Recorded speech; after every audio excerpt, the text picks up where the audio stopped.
आज हम लोग उत्तर भारतीय समता परिषद के सम्मेलन में आए हुए हैं। तो आपको क्या लगता है, इस बुद्धिजीवी होने के नाते, एक पत्रकार होने के नाते, आपको क्या लगता है कि क्या ऐसे किसी परिषद की ज़रूरत है? देखिए, उत्तर भारतीय समता परिषद का जन्म ही अगर मैं सही मायनों में कहूँ तो लोकसभा चुनाव के बाद पीडीए का जो फॉर्मूला यूपी में चला तो ओबीसी समाज, दलित वर्ग भी कुछ अहमियत रखता है राजनीति में, ये लोगों की समझ में आया। नहीं तो यूपी में अखिलेश यादव जी की पार्टी अचानक से 37 पे जाती है, जहां राहुल गांधी जी का खाता नहीं खुलता था वहाँ भी उनको अच्छा रिजल्ट आ जाता है। तो पीडीए जो है ओबीसी समाज, दलित समाज, इसको समझना होगा। अब ये महज वोट बैंक नहीं रह गया है, लोग अपनी आजीविका चला रहे हैं, कमा रहे हैं, खा रहे हैं, और एजुकेशन में भी काफ़ी आगे हमारे ओबीसी समाज के लोग हैं। मीडिया में कई बहुत बड़े पोस्ट पर हैं, कई सरकारी दफ्तरों में हमारे बहुत लोग हैं, लेकिन एकजुटता नहीं होने के कारण हम लोग बिखरे थे जी। लेकिन जो लोकसभा चुनाव में पीडीए फॉर्मूला अचानक से चला और जो 400 पार का नारा अचानक से घराशायी होते 240 पे आ गया, तो इसका ही रुझान है कि समता परिषद की ज़रूरत अब लोगों को समझ में आ रही है। बट ऐसे ऑलरेडी उत्तर भारतीय संघ, उत्तर भारतीय, ढेर सारे उत्तर भारतीयों के संस्थाएं हैं, तो फिर उत्तर भारतीय समता परिषद क्यों? मैं एक चीज़ आपको बताना चाहूँगा कि आपने सुना हुआ कि इसके पहले मंडल कमंडल की राजनीति होती थी। जी जी। तो जो मंडल कमंडल की राजनीति में भी देखा गया है कि जो ओबीसी समुदाय को रिप्रेजेंट कर रहा है, वो कोई मंडल बना है तो उसमें जो शीर्ष पे बैठा है वो किसी सवर्ण समाज का ही कोई व्यक्ति है।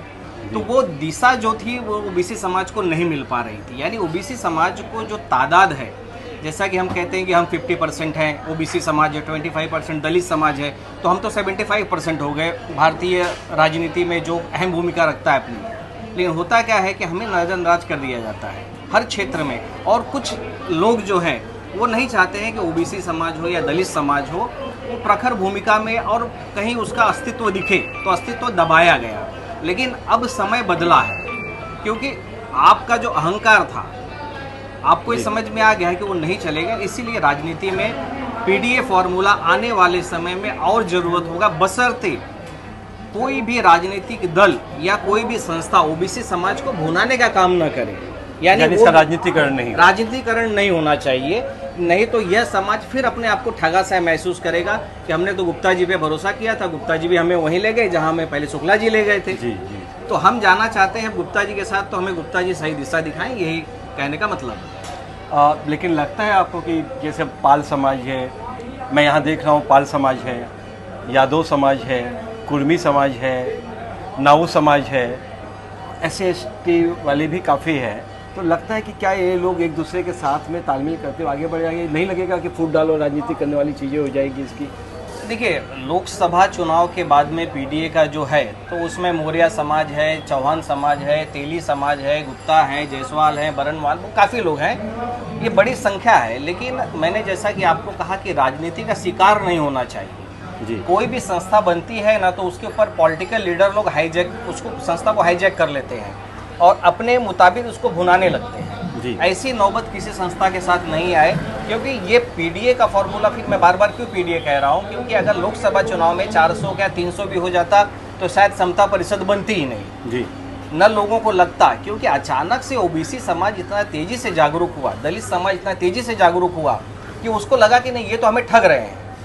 आज उस जागरूकता की वजह है कि हम आज अपने हक की बात कर रहे हैं। तो बस हम जिसके साथ जुड़े हैं वो भी हमें अन्य लोगों की तरह भ्रमित न करें। जी। आपका क्या कहना है कि एक बार जो आरक्षण का लाभ ले चुके हैं, दूसरी बार उन्हें आरक्षण का लाभ मिलना चाहिए कि नहीं?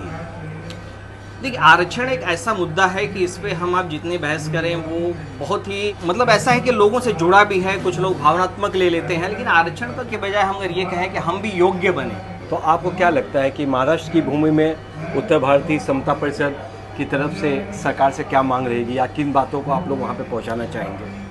देखिए, समता परिषद की स्थापना हुई है और जहाँ तक मैं जानता हूँ उनकी दूसरी मीटिंग है। लेकिन जैसा कि मैंने पहले भी आपसे कहा कि कोई भी संस्था हो राजनीति के शिकार न हो, क्योंकि लोग आते हैं कि विश्वास से, और आपने उस विश्वास को कहीं और ले जाकर दे दिया तो वो ठगा सा महसूस करते हैं, फिर जहाँ से शुरू किए थे वहीं फिर पहुँच जाएंगे। इसलिए विश्वास को टूटने नहीं देना है समता परिषद ने, इसको लोगों को जोड़े रखना है। लोग जुड़ने को तैयार हैं, बस धोखा फिर ना हो।